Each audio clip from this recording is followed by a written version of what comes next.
The lights went out on the ship at 0300 hours, and then I was gone. No alarm, no sound, no warning of any kind. One moment I was lying in my bunk on the ESV Callaway, staring at the ceiling and listening to the low hum of the ship's recycled air, and the next moment I was standing barefoot on a cold floor in a room I had never seen before, breathing air that tasted like copper and rain. My name is Yara Solis. I am a commander in the United Earth Expeditionary Corps.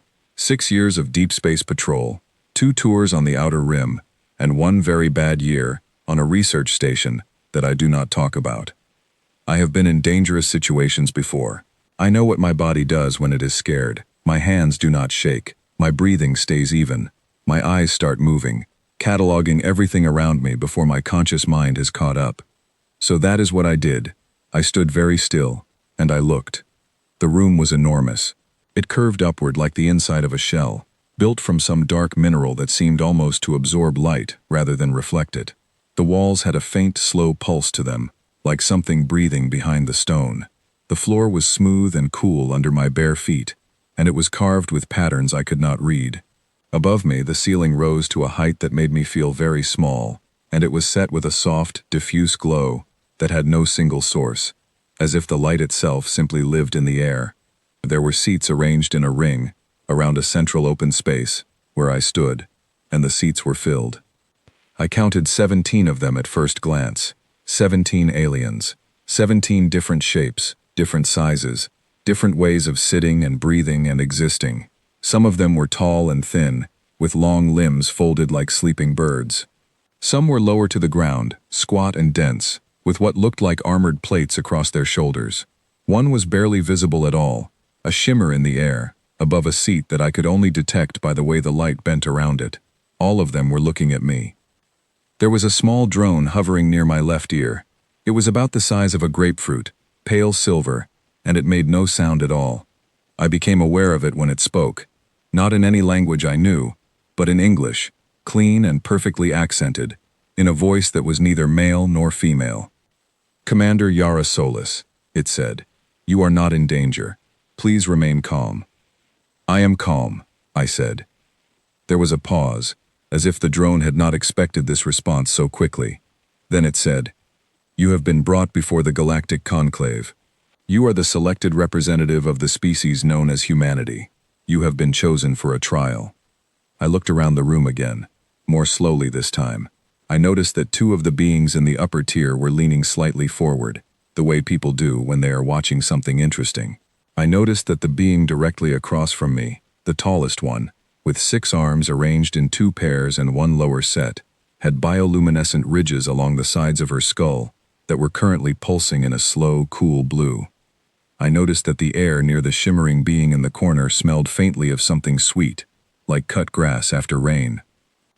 "What kind of trial?" I asked. The tall being with the glowing ridges spoke. Her voice was a series of tonal clicks and low resonant hums, and the drone beside my ear translated without delay. "The Thyron Gauntlet," it said in her voice. "It is conducted once every 100 of your years. It is the means by which the Galactic Conclave determines whether a species has reached a level of intelligence, adaptability, and character sufficient for full membership." "Full membership in what?" I asked. "In us," she said simply. I looked at her. Her ridge lights had shifted from blue to a pale violet. The drone told me later that violet meant curiosity, though at the time, I simply filed it as a change I had noticed and moved on. "My name," she said, "is Praetor Ushvera, of the Vethkali. I am the presiding authority of this trial. You will have questions. I will answer the ones that are relevant." "That is very generous," I said. The ridge lights flickered once. I got the sense she was not sure if I was being polite or something else. I was not sure either. She explained the trial. Her words were careful and precise, and the drone kept pace with her perfectly, so I heard everything as if she were speaking English herself. "The Thyron Gauntlet," she told me, took place on a designated trial world. The world was called Thyron 4.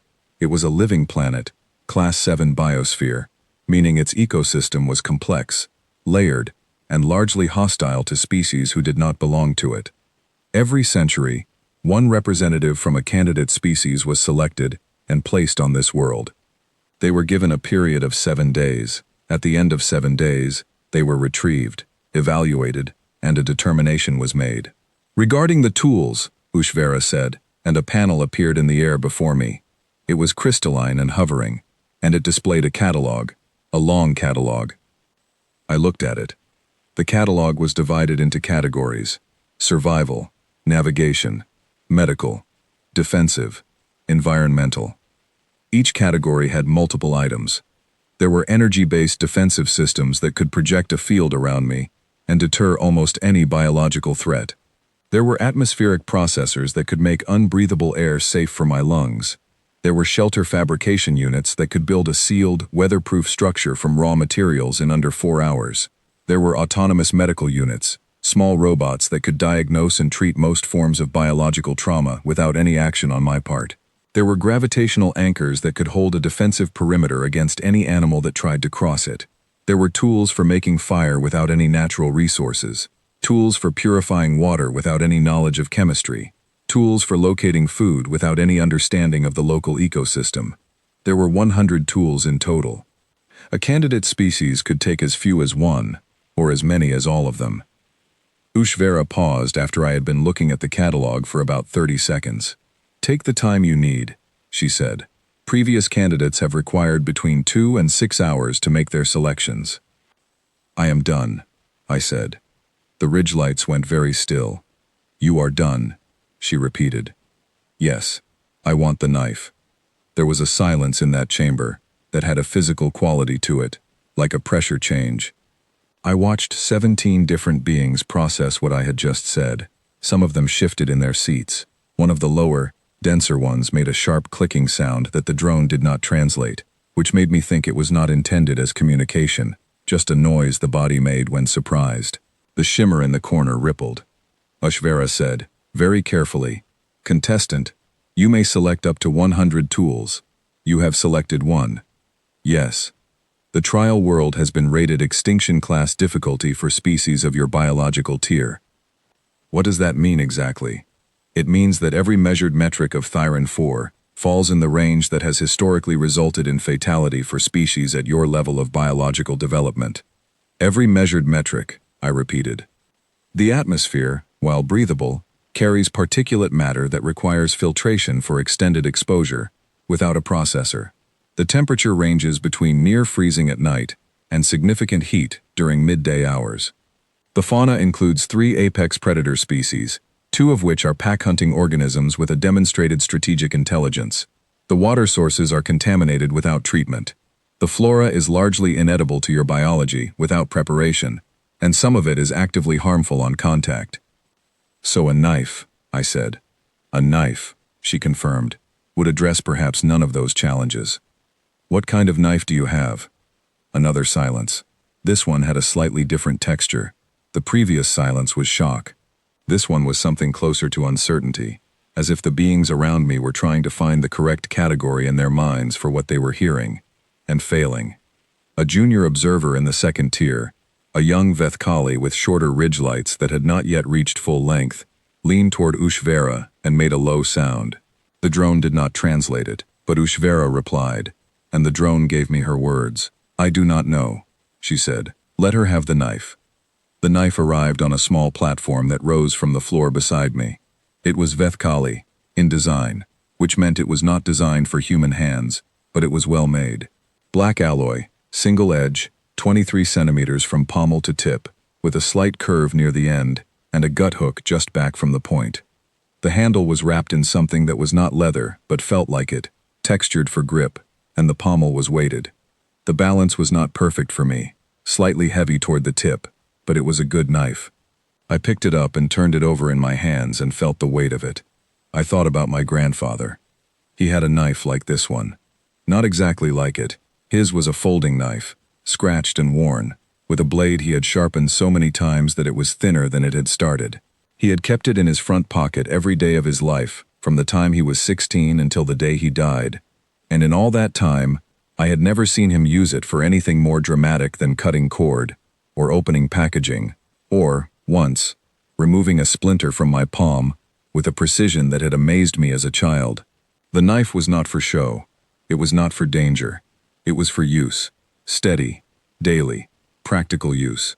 Because a person who knows how to use a blade well can do nearly anything with it. I held the Vethkali knife, and I felt something settle in me. "Tomorrow," I said. "What time is the drop?" Ushvera blinked at me. It was a very human gesture, and I wondered if her species shared it, or if she had learned it from human data. "We had expected you might want time to reconsider your selection," she said. "I have considered it," I said. "When is the drop?" She told me it would be at dawn, local Thyron 4 time. She told me the drop pod would release me into the mid-canopy zone, which was, she explained, not a kindness. It was simply where the trajectory calculations landed. She told me I would have no contact with any conclave representative during the 7 days. She told me the conclave would observe via orbital drone, and that the footage would be reviewed in full before any determination was made. She also told me, and I noticed something in her voice when she said it, something careful and precise in the way she chose the words, that no candidate had ever survived the gauntlet with fewer than 40 tools. "Who survived with 40?" I asked. "The Drell," she said, and she said the name the way you say the name of something impressive, with a particular weight behind it. "They are our finest military species. Their candidate was a trained survival specialist with 3 decades of field experience. She took 40 tools and survived by using all of them." "That is impressive," I said, and I meant it. "She barely survived," Ushvera said quietly. "She reached the extraction point with significant injury and was in medical care for 11 days afterward." I nodded slowly. I looked at the knife in my hand. I turned it once more, feeling the weight settle. "I will need something to eat before the drop," I said, "and sleep. 8 hours, if you can give me 8. 6 is acceptable. Do not give me less than 6. The ridge lights shifted again, pale yellow this time, steady.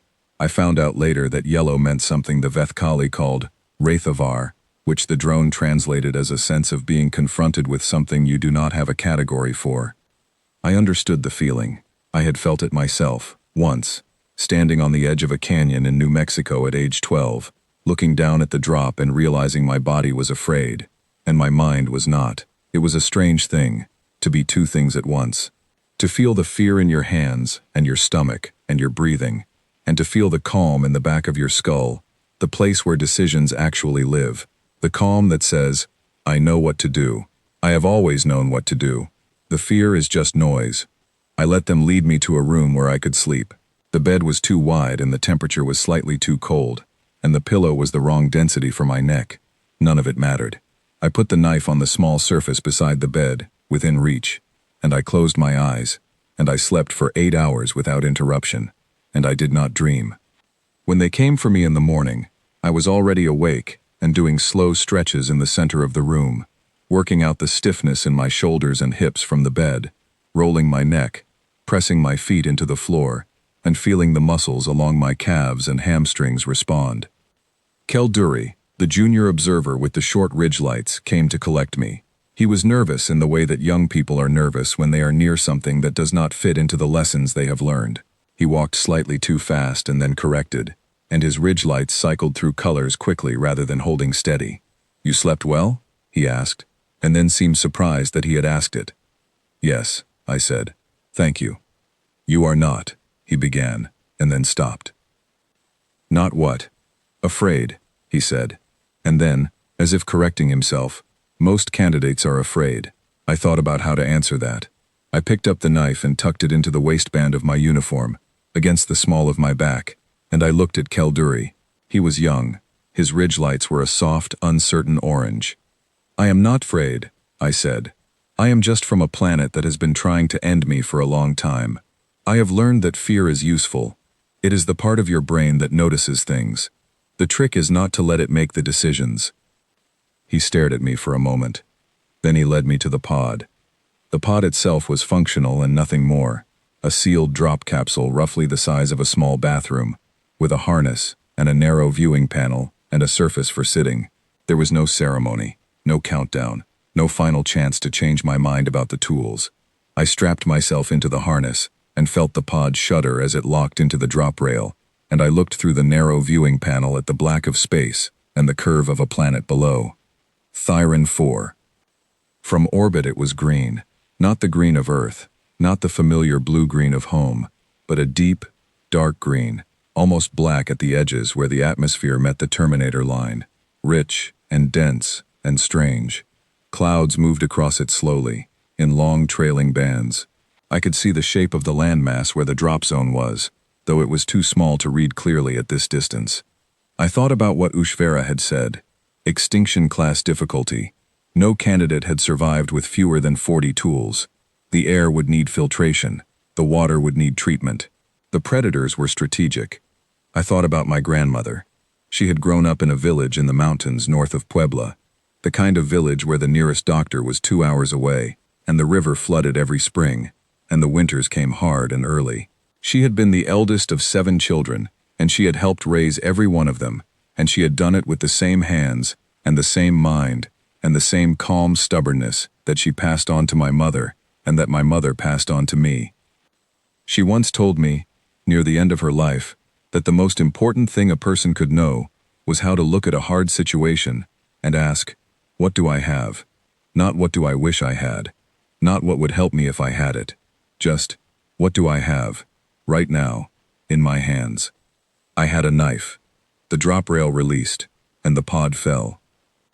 The pressure hit me like a wave, and Thyron 4 rushed up to meet me, and I held the harness and kept my breathing steady, and I watched the green darkness grow larger through the viewing panel, and I felt something in my chest that I recognized after a moment as eagerness, not excitement, not recklessness, just the quiet eagerness of someone who has been given a problem and who knows, without arrogance or performance, that they are capable of solving it.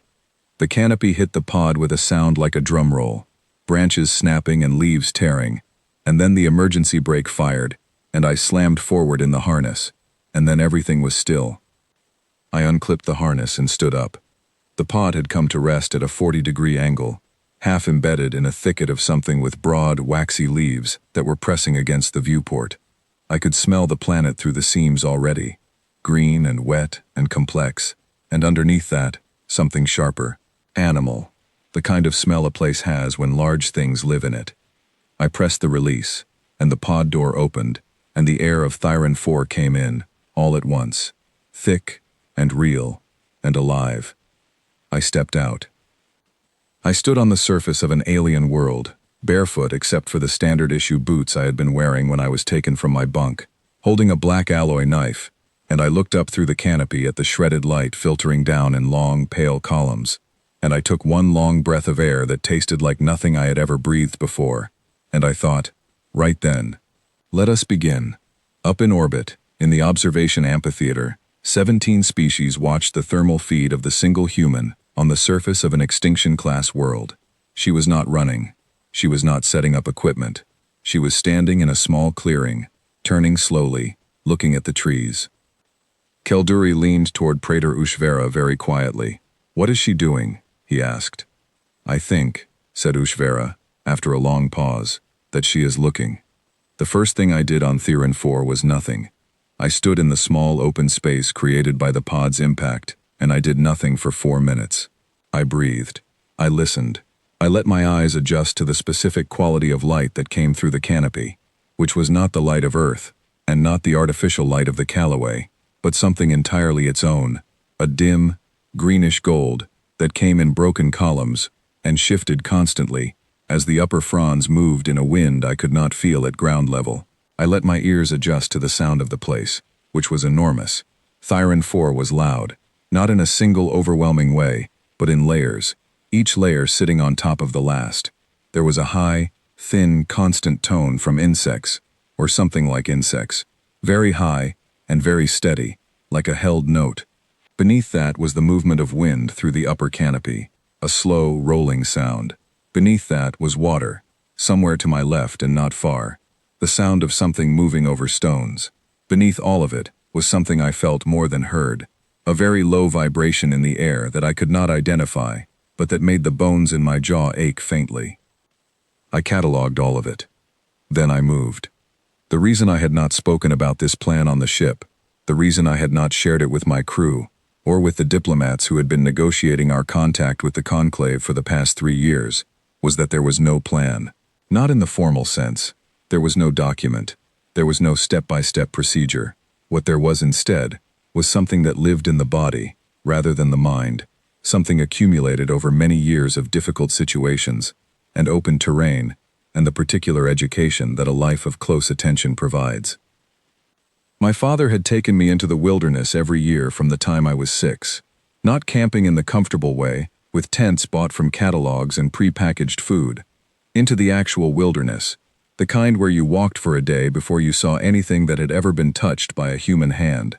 He had taught me to read terrain the way other parents teach their children to read books, by doing it constantly and out loud, naming what each thing meant, what the shape of a hillside told you about drainage, what the arrangement of certain plants told you about where water sat underground, what the presence of one kind of animal meant about the presence of others. Everything is a sign, he used to say. The world is always talking. Most people just never learn the language. I had spent 30 years learning the language of Earth, and Earth was not Thyron 4, but the grammar was the same. The grammar of a living world is always the same because a living world runs on the same rules regardless of which sun it orbits. Things need water. Things need food. Predators go where prey is. Prey goes where food and safety are. Water runs downhill and gathers in low places. Shelter from wind and rain exists wherever the land creates a barrier. The details change. The language stays. I moved toward the water sound. I moved slowly. Not because I was afraid of noise, though noise was a consideration, but because slow movement is almost always better movement in unfamiliar terrain. You see more. You disturb less. You give yourself time to register information before you are past the thing that contained it. I kept one hand near the knife at my back, not holding it, just near it. The other hand I held slightly out from my body for balance, fingers loose. The canopy above me was triple layered, the tallest growth at perhaps 40 meters, with 2 lower layers beneath it creating a graduated dimness. The ground was covered in a deep mat of fallen organic matter, springy and damp, and it muffled my steps almost completely. The things growing up from it were varied. Some were clearly plants in the way I understood plants, rooted structures with leaf-like surfaces, oriented toward the available light. Others were less clear.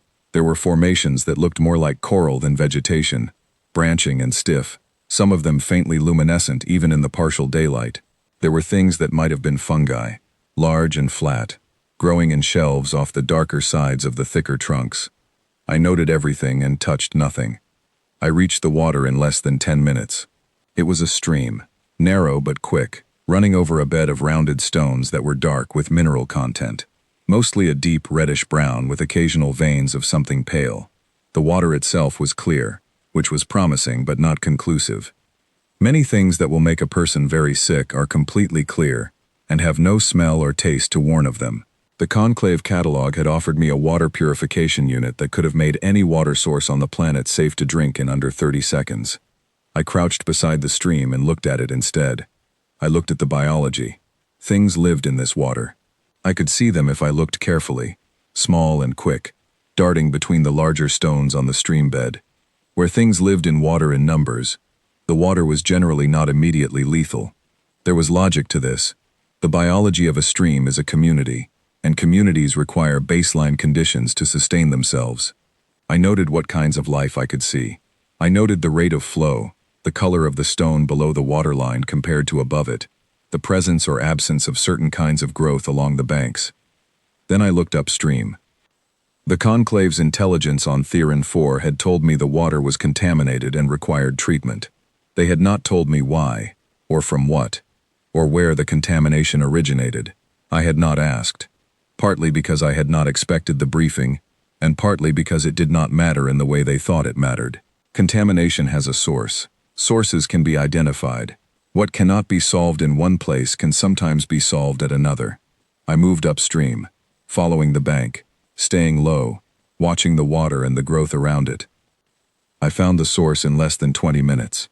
A section of bank about 30 meters upstream had partially collapsed, and a mass of organic matter, fallen vegetation, and accumulated debris from the forest floor had formed a dam of sorts, partially blocking the flow. The water backed up behind it was thick and dark, and the organic material in it was decomposing in a way that was clearly producing something. A faint sheen on the water's surface, a particular smell, chemical and slightly sweet. Downstream of this, the water ran cleaner, because the flow rate was fast enough to dilute and carry away whatever was leaching from the debris. I thought about this. Then I found a long branch, still firm, not rotted, lying at the edge of the tree line. I used the knife to clean it of its smaller growth, and I used it as a lever, and I spent the next 2 hours carefully, piece by piece, redistributing the collapsed bank material. I did not destroy the dam structure entirely. I reshaped it. I moved the densest organic matter away from the water and up the bank, where it would continue to decompose as it was meant to, slowly, in the air, feeding the soil, rather than the stream. I left the structural elements that were slowing the flow without contaminating it, which improved the depth of the water at this point, which would make it a better habitat for the small life I had seen downstream. By the time I finished, the water running past where I crouched was perceptibly cleaner than when I had started. I sat back on my heels and rinsed my hands in it and felt the temperature, cold, colder than I had expected, and I thought about fire. Fire would come later. Fire was an evening task, requiring a specific kind of preparation, and I had perhaps 6 hours of usable daylight left. There were more important things to do first. I had to understand the forest, not map it, not survey it. Understand it, which is a different thing entirely. A map tells you where things are. Understanding tells you why, and that is the more useful knowledge. I moved in widening circuits away from the stream, slow and attentive, and I let the forest teach me itself. Within the first circuit I found 3 things that mattered. The first was a cluster of fruiting bodies on the sheltered side of a thick trunk, dense and orange-yellow, with a smell that was faintly familiar and pleasant in the way that certain edible fungi on Earth are pleasant, which was suggestive but not conclusive. I cut a very small piece free with the knife and placed it on my tongue without swallowing it, and waited. There was flavor, mild, slightly savory, no immediate burning, no numbness. I spat it out and waited 5 minutes and noted no reaction, then moved on. Field testing was a process, not a moment. The second thing I found was tracks. The tracks were in a section of softer ground near a low depression where water had clearly gathered recently and then receded, leaving a slightly muddy surface. The prints were large, 6-toed, with a claw impression that dug deep into the mud, suggesting significant weight and significant tension in the foot when moving. The stride was long. The gait pattern suggested something that moved in a way that was not quite like any earth predator, but shared characteristics with big cats in its rhythm. Long periods of ground coverage with occasional shifts to a tighter pattern that suggested awareness rather than pursuit. I looked at the prints for a long time. Then I looked at the trees around the depression. There were scratches on the bark of 3 separate trunks at a height of roughly 2 meters. Not random damage. Deliberate marks, the kind a territorial animal makes to signal its presence to others of its kind.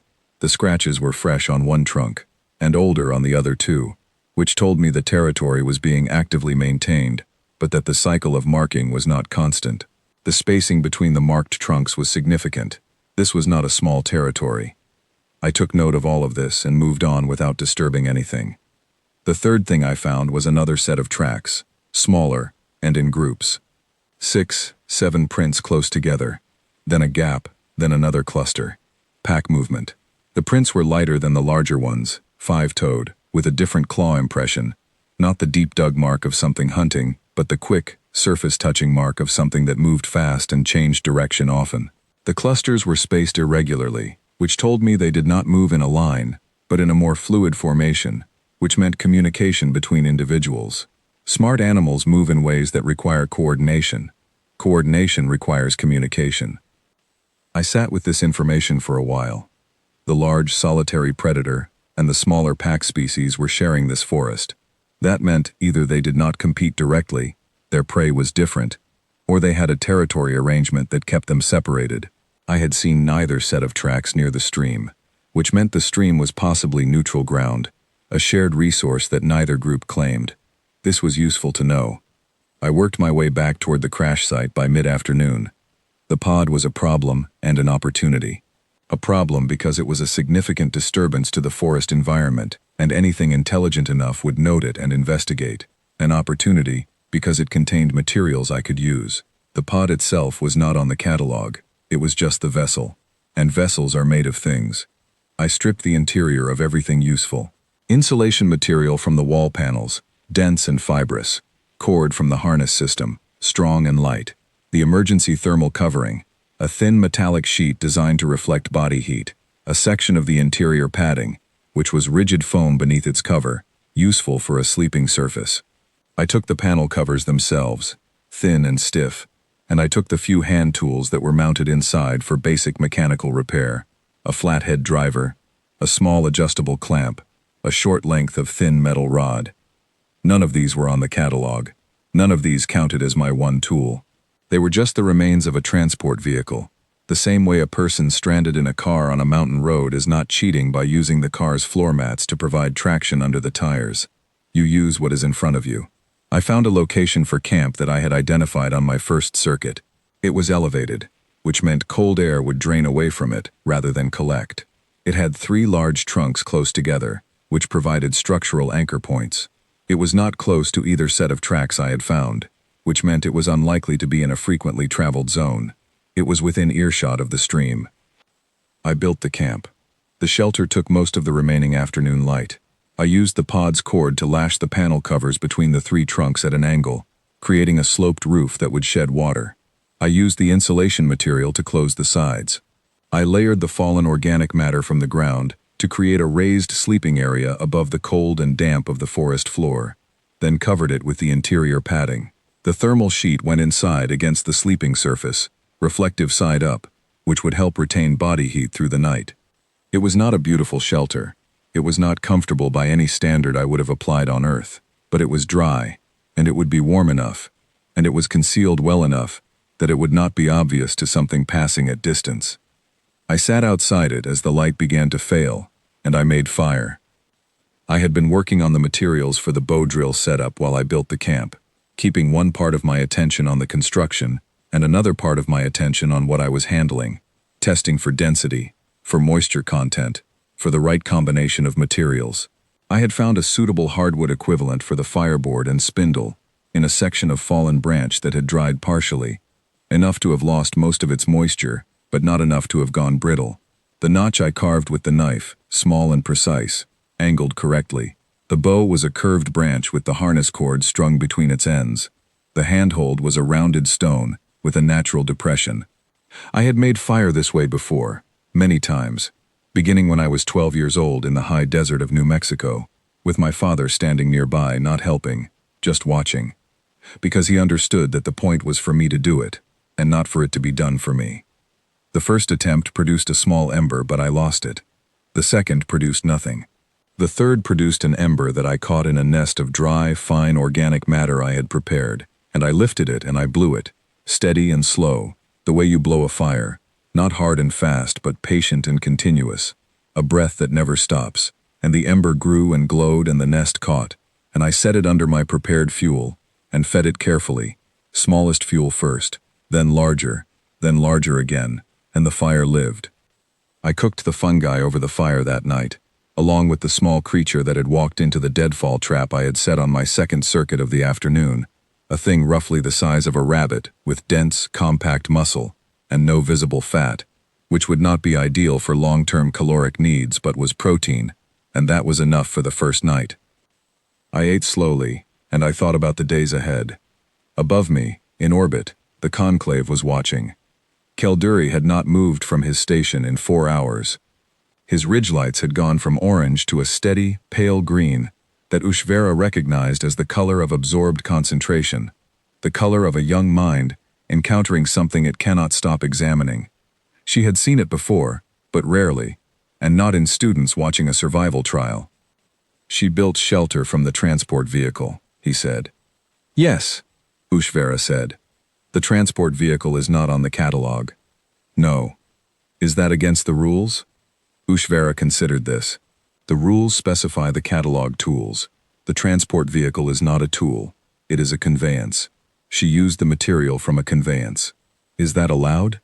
We did not anticipate it, Ushvera said slowly, because no previous candidate thought to do it. Kelduri was quiet for a moment. On the thermal display, the single warm signature on the surface of Thyron 4 sat beside a small heat source and did not move. She made fire, he said, without any of the fire-making tools. She made fire, Ushvera agreed. How? Friction, Ushvera said. And then, because she had done her research before the trial, because she always did her research, she said more quietly, they have been making fire that way for roughly 1 million years. It is one of the oldest things they know. Kelduri's ridgelights went very still. 1 million years, he said. 1 million years, she said. On the thermal display, the heat signature of Yara Solis remained steady. She was not panicking, she was not struggling. She was sitting beside a fire on the surface of an extinction-class world on her first night, and she was eating, and from everything the drone's audio sensors could detect, she was doing it calmly. Kelduri made a low sound. It was not a word. It was the sound of a mind, reaching the edge of its expectations, and looking over. What does she plan to do tomorrow? He asked. Ushvera watched the screen. I think, she said, she plans to learn this place. The pack found me on the morning of day 2, and I let them. I had been awake since before first light, sitting outside the shelter with my back against one of the anchor trunks, listening to the forest change from night sound to day sound. The two registers were different in almost every way. Night had been louder in its upper frequencies, the insect tone rising, and lower in the large animal movement. Day brought the opposite, a drop in the high constant sound, and an increase in the occasional, purposeful movement of larger things in the middle distance. I sat with this transition and catalogued it, noting which sounds faded and which appeared, building the acoustic map of this small section of the forest in my mind, the way a person builds a mental image of a room they spend a lot of time in, not by studying it, but simply by being present and paying attention. The pack came from the northwest. I knew they were coming before I could hear them. There is a way that a forest changes when something is moving through it with intent. The birds, or the Thyron 4 equivalent of birds, a kind of small, fast creature that moved through the mid-canopy in quick bursts, shifted their pattern. They were not alarmed, exactly, but they were aware, and their awareness had a direction to it, a slight concentration of attention in one zone that I tracked without moving. Then I heard the movement itself, not loud. These animals knew how to move through dense vegetation without making unnecessary noise. But there were several of them, and several bodies moving through undergrowth, however quietly, are never fully silent. I stayed exactly where I was. This was the part that required the most conscious effort. Every instinct that a human body has developed over its long history is designed for this moment, and most of those instincts say, move, get up, get away, find a tree, find a weapon. Put distance between yourself and the thing coming toward you. The instinct is not wrong. It has kept the species alive, but it is general, designed for a generic threat, and not every threat is the same, and not every approach to every threat is the one that best serves the actual situation. I sat still, because I wanted them to see me before I saw them. They broke cover at the edge of the small clearing in front of my shelter, and I had my first clear look at them. 7 individuals, smaller than I had expected from the tracks, roughly the size of a large dog on Earth but built lower and wider, with 4 limbs and a 5th appendage at the rear that was not quite a tail but served some similar balancing function. Their coats, if it was correct to call them coats, were a dark, mottled pattern that would have made them very difficult to see in this light at any distance. Their faces were broad and flat, with large, forward-facing eyes that indicated good depth perception, the eyes of something that hunts and judges distance. But also, I noticed, the eyes of something that is also frequently hunted, because they were set wide enough to provide significant peripheral vision as well. Prey-predator hybrid visual field, a species that was both, depending on circumstances. They stopped at the edge of the clearing and they looked at me.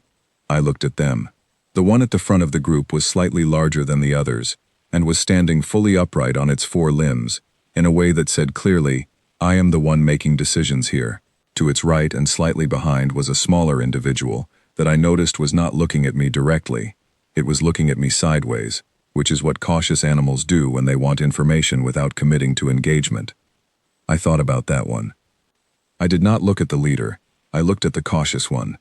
This was a calculated choice based on something I had observed many times in animals on Earth, both domestic and wild. A direct stare from a predator to another predator is a challenge.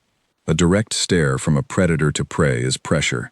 What I wanted to communicate was neither. I wanted to communicate that I was aware of them, that I was not afraid of them, and that I was not interested in beginning anything. The way to do that was to acknowledge without confronting. I shifted my gaze to the space between us and kept it there. Nothing happened for perhaps 2 minutes. The forest ticked along around us, the constant ambient sounds continuing, as if nothing unusual were present, which was itself information.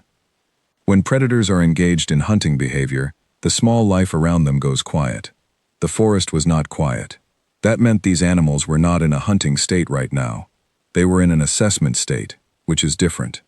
I moved my hand, very slowly, to the small pile of fruit beside me. I had found it the previous afternoon, high up in the epiphyte clusters that festooned the mid-story of several large trunks, clusters of dense, round fruit the size of my fist, dark purple on the outside. I had done my field test with one of them, the same process as with the fungi, small contact. Wait, no reaction. I had eaten 3 of them with my meal the previous night and felt no ill effects. They were sweet in a way that was slightly chemical tasting but not unpleasant. I picked one up and placed it on the log in front of me without looking at the pack. Then I looked away entirely, turning my face slightly to the side, toward the trees. For a long time, nothing. Then I heard movement. Slow, careful, individual footstep movement. The kind an animal makes when it is trying to minimize noise, because it is not sure what it is approaching. I kept my eyes on the trees. The footsteps stopped. There was a pause, then the sound of something being picked up, light and quick. Then the footsteps retreated. I waited another few minutes, and then looked back at the clearing. The cautious one was standing about 3 meters back from where the fruit had been. It was watching me. The rest of the pack had spread out slightly in the undergrowth behind it, visible only as shapes and occasional movement. The leader had relaxed its posture, which was significant. The posture of a dominant animal in an active assessment is a specific kind of tension, held weight, a readiness to move in any direction. When that tension releases, it does not mean the situation is resolved. It means the situation has been reclassified. Something that was uncertain has been moved into a different category. I had been moved into a different category. I sat with them for another hour, and we did nothing together. I did small tasks. I worked on the bow drill I had been refining, smoothing the spindle, adjusting the notch in the fireboard. The cautious one came closer by roughly a meter during that hour. The others moved in and out of visibility in the undergrowth. I placed 2 more pieces of fruit on the log and they were taken, not by the cautious one, but by a younger individual at the back of the group, quicker and less deliberate, which told me about age and confidence. When the pack moved on, around mid-morning, they did not leave the way they had arrived, in a directed, purposeful movement with clear intent. They drifted away, in 1s and 2s, casually, the way animals move when they have decided that something nearby is not currently worth their attention in any direction. I watched them go and I sat with what I had observed. There was no word in any human language for exactly what I was doing. The closest thing I knew was a concept from Japanese, ma, the meaningful pause, the space between things where everything relevant lives. But ma was about timing, and this was about something more sustained than timing. It was about the particular human capacity for being in a place without imposing on it, for receiving information from an environment, rather than projecting your own categories onto it, for letting a thing be what it is, before you decide what it means. I spent the morning being in the forest this way, moving through it slowly, learning it. I found the site of an old predator kill, bones scattered in a clearing, the pattern of them telling me something about how the animal had died, and what had fed on it after. The bones were large. The animal had been perhaps twice my size. The scatter pattern suggested multiple feeders working the carcass simultaneously, which pointed toward either the pack species or something social and large. I noted the location and moved on. I found a section of forest where the bioluminescent coral formations were especially dense, and I sat with them for 20 minutes, watching how the glow changed when I moved nearby versus when I held still. When I moved, the glow in the formations closest to me intensified. When I held still, it faded back to its resting level. I did not know yet what this meant. I filed it and kept it. I found where the large, solitary predator had rested the previous night. The depression in the ground cover was still slightly warm to my hand, which meant it had been here recently. The scent marking on the nearest tree was fresh. I studied the depression, its size, its shape, the way the organic matter was pressed, and I got a sense of the animal's body, large, heavy, resting on its side with limbs extended. Something that slept deeply and heavily, in a way that meant it did not fear being vulnerable. Something at the very top of its local situation. I backed away from the resting site slowly and changed my route. I spent the afternoon building. The shelter was functional, but I wanted to improve the fire situation. Specifically, I wanted a way to maintain a low fire through the night without having to wake to tend it. I spent time engineering a simple solution, a banking setup using stones and dense chunks of the fireboard material, arranged to slow the combustion without smothering it. The stones I selected from the stream bed, choosing flat ones that would stack stably and retain heat well. I moved them carefully, a few at a time, not disturbing the stream more than necessary. While I moved the stones, I noticed something I had not seen the previous day. At the edge of the stream, near a shallow section, there were signs of regular visitation from several species. Tracks in the exposed bank, different prints overlapping, ranging from very small to quite large. The stream was a shared resource, as I had guessed, a neutral corridor through the forest. But the patterns in the track record told me more than just who came to drink. They told me when. The freshest tracks from the largest species, the deep six-toed prints I had found on day one, were concentrated near dawn and dusk, the classic large predator activity windows on almost any world with a day-night cycle. The pack tracks were present throughout the day but absent in a window of roughly 2 hours on either side of dawn. The smaller tracks, the quick, numerous prints of many smaller animals, were concentrated in midday when the larger presences were elsewhere. This was an entire behavioral timetable, written in mud. I looked at it for a long time, reading it the way my father had taught me to read terrain. Not as facts in isolation, but as a system, each piece of information connecting to and explaining the others. Then I filled my handmade clay pot, which I had fired a second time the previous night to improve its seal, and I took the water back to camp and boiled it and let it cool, and I thought about everything I had learned in 2 days on this world. I thought about the orbital observers watching me right now. I had not forgotten them. I had simply stopped thinking of their watching as pressure. It was just a fact, like the temperature or the wind direction. They were there. I was here. What I did was what I did. But I thought about what they were seeing, and I tried to see it through their eyes. They had expected to watch a human scramble to survive. They had expected the desperation that attaches itself to a creature placed in danger without adequate tools.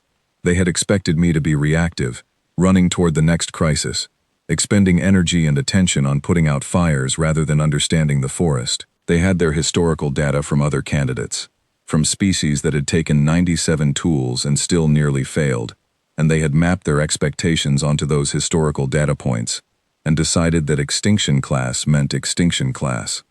What they were seeing instead was a human doing what humans have always done, which is find a place and learn it, and then begin, quietly, to belong to it. The fungi, tested and confirmed safe over 2 sessions, were now being cultivated, in a small way. I had found a second cluster, and had carefully taken only the outer growth, leaving the central structure intact, which would allow the organism to continue producing.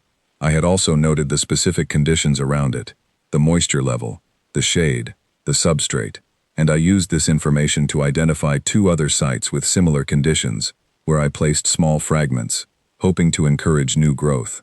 It was a small act of agriculture, impractical over a 7-day timeline, but it was the kind of act that reflects a particular orientation toward a place. You do not plant things if you are planning to leave. And that was the thing that I had not yet said out loud, even to myself, in plain words. I was not surviving Thyron 4. I was learning to live here. The distinction is real, and it is important. Survival is reactive. It is you against a hostile environment, using your resources to overcome what is trying to overcome you. Living is different. Living is the relationship between you and a place, built over time, through attention and adaptation and exchange. Survival asks, how do I get through this? Living asks, how does this work, and how do I become part of it? I had been asking the second question since the moment I stepped out of the pod. That evening, I ate well. The fungi, cooked slowly over the banked fire. More fruit. A small fish-like thing from the shallow section of the stream, caught with my hands, which had required patience and an understanding of how the animal moved and how to position myself in the water so that my stillness would read to the fish as a rock rather than a threat. I caught it on the third attempt. I was pleased. Afterward, I sat outside the shelter in the cooling evening air, and I looked up through a gap in the canopy at the stars, different stars from the ones I knew, arranged in patterns I did not recognize, and I let myself feel something that was not quite homesickness, and not quite the opposite of it, something in between, the awareness of distance. The awareness that I was very far from everything I had ever known, and that it was fine, that I was fine.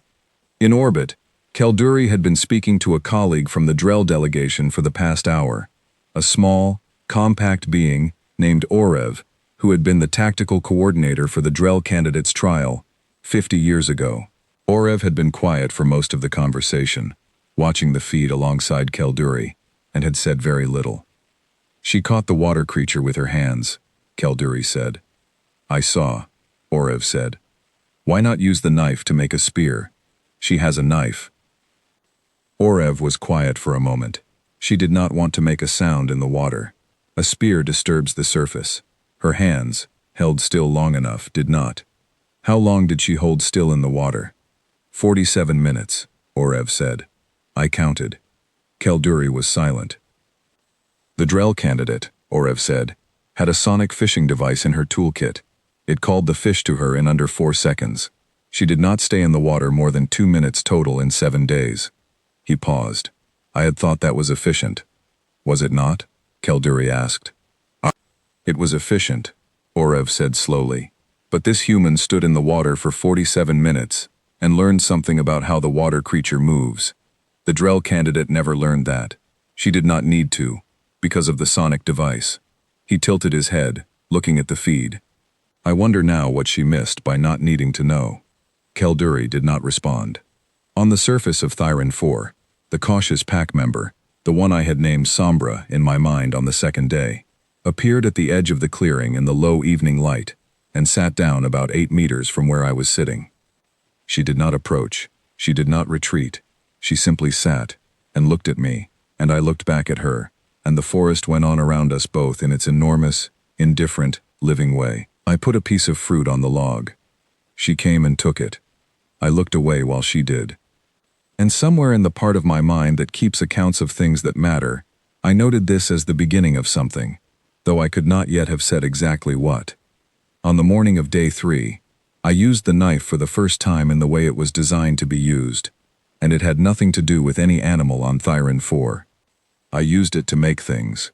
The knife had been at my back for 2 days, untouched except for the camp construction work, the fungal harvest, and the minor carving of the bow drill components. I had been aware of it constantly the way you are aware of a trusted piece of equipment, not thinking about it directly but knowing it is there, the same way you know where the door is in a dark room. It was not a weapon. It was not a defense. It was a tool, and on day 3 I needed a tool. I needed a fish spear. Not because the hand-catching method had failed. It had worked once and it would work again. But catching fish with your hands is a patience-intensive method that costs 47 minutes and produces 1 fish. I needed protein at a rate that was greater than what I could reasonably provide through hand-catching alone, and the fungi and fruit, while covering my immediate caloric needs, were not a complete diet. I needed to think about the next 3 days, not just the next hour. A spear would let me work the stream in shorter windows and catch more reliably. I selected a branch from a section of growth near the camp that had the right combination of qualities.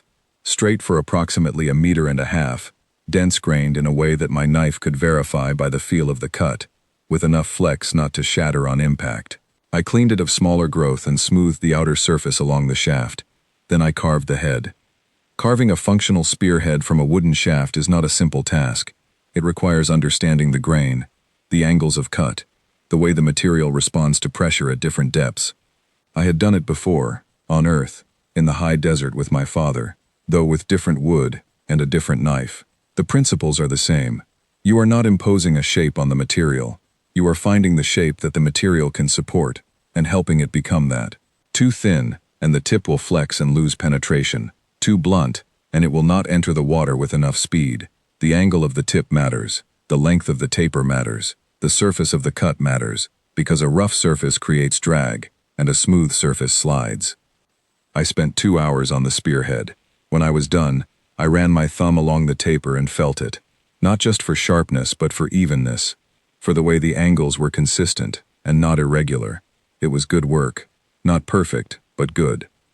I hardened the tip in the coals of the morning fire, rotating it slowly, at a distance, letting the heat penetrate without burning.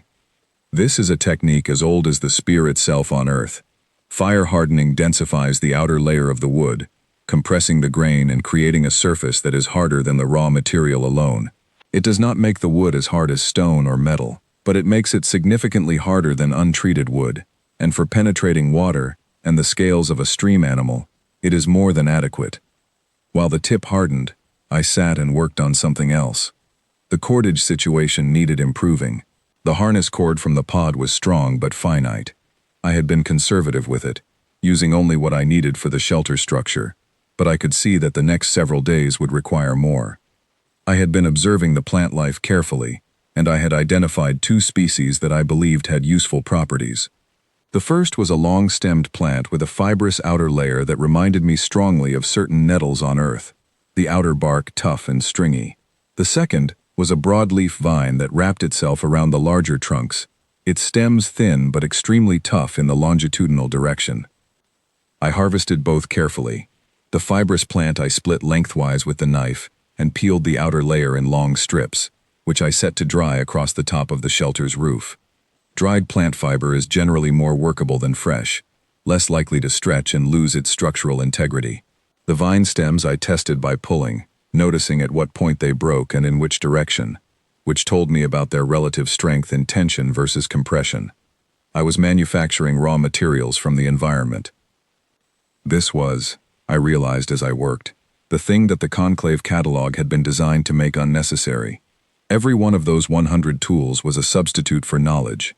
The water purifier replaced the knowledge of water systems and biological indicators. The shelter fabricator replaced the knowledge of structure and materials. The food synthesizer replaced the knowledge of local biology and chemistry. The defensive field generator replaced the knowledge of animal behavior. Each tool was, in essence, a decision made in advance by someone else, codified into a machine, and handed to you so that you did not need to make the decision yourself. There is nothing wrong with this. It is efficient and practical, and it saves lives. I am not arguing that tools are bad, but there is something that is lost when every problem is pre-solved before you encounter it, and the thing that is lost is understanding. You cannot understand a place if you are insulated from it. You understand a place by being in it, by having the problems it poses reach you directly, and by solving those problems with your own attention and your own hands. The solutions you build that way are yours, in a way that a pre-packaged solution never can be, and the understanding you gain is not stored in a device that can run out of power, or be dropped in the stream, or fail at a critical moment. It is stored in you. By midday, the spear was finished, and the first batch of processed plant fiber was drying, and the camp had a second, improved water storage vessel, a clay pot I had formed and fired that morning, that was larger and better sealed than the first. I ate a midday meal of fruit and fungi, sitting at the stream edge, watching the water. Then I noticed Sombra. She was at the tree line on the far side of the stream, which surprised me. She had not come to the stream in my presence before. This was a change in behavior, which was interesting. She was not looking at the water. She was looking at me, with that sideways, non-committing look that she had established as her characteristic way of checking something out, without declaring an intent. I did not react to her presence. She stayed at the tree line for perhaps 15 minutes, then moved upstream and disappeared. Half an hour later, I heard the rest of the pack in the forest on my side of the stream, moving parallel to the bank, at a distance of maybe 40 meters. They were not hunting. Their movement pattern was the casual drift that I had come to recognize as their non-directed mode. They were being in the forest the way I was being in the forest, not going somewhere specific, just present. I thought about this. The pack was beginning to orient around my presence. Not because I was a threat they needed to monitor, and not because I was a resource they were trying to exploit, but because I had become a known and stable element in their environment, a thing they had assessed and filed as something specific, not prey, not a rival, something else. Something that had its own territory, its own fire, its own routines, and that had offered them food without aggression, and had not pursued them when they moved on. In the language of animal social behavior, I had been admitted to a status that had no perfect English word. Tolerated, but that sounds passive. Accepted, but that suggests more active decision than they were likely making. Something between neutral and associated, a being that shares space without competing for it. This was enormously useful. A pack of social hunters that know your location, that have assessed you as non-threatening, and that have a territorial presence in the area around your camp, is, practically speaking, an alarm system. They know this forest intimately, in a way I could never match in 7 days. They know what belongs and what does not, and if something that does not belong moves through their territory, they will respond to it. I would hear that response. I had, without planning it, been building a relationship with the most useful beings on this planet. The spear worked that afternoon. I returned to the stream's shallow section, moved into position slowly, held still for 12 minutes rather than 47, because the spear gave me a reach advantage that reduced the precision window required, and took 2 fish in a single session. The first strike missed by about 2 centimeters, which told me everything I needed to know about the correction for underwater visual refraction, the way water bends light and makes things appear to be where they are not. The second strike accounted for the refraction and landed accurately. I cleaned both fish with the knife and noted, as I worked, the anatomy of this species, similar enough to earthfish in basic structure that my technique was applicable without modification, which told me something about the convergent evolution of aquatic animals across worlds with similar gravity and water chemistry, different enough in detail that I took my time observing before I assumed anything. The afternoon was spent on camp improvements. I raised the sleeping platform an additional 20 centimeters. I built a small secondary structure at the camp's edge as a dedicated food preparation area, keeping the cooking fire separate from the sleeping area to reduce the smell concentration around my sleeping spot. I gathered a significant surplus of dry fuel and stored it under the shelter's overhang, where it would stay dry through rain if rain came. I made a simple trip line around the camp perimeter, not enough to stop or harm anything, but enough to give me a sound if something moved through the camp approach during the night. Light, dry branches balanced in a way that would fall and crack if disturbed. I worked methodically and without hurry, and I thought about what the rest of the trial might bring. The conclave had told me the trial was 7 days. They had told me it was extinction-class difficulty. They had given me one piece of information that I had filed and not yet examined closely, which was that previous trials had included a second phase. Ushvera had mentioned this during the briefing, briefly and without detail, saying only that the trial had multiple components that would present themselves in sequence. I thought about what that meant.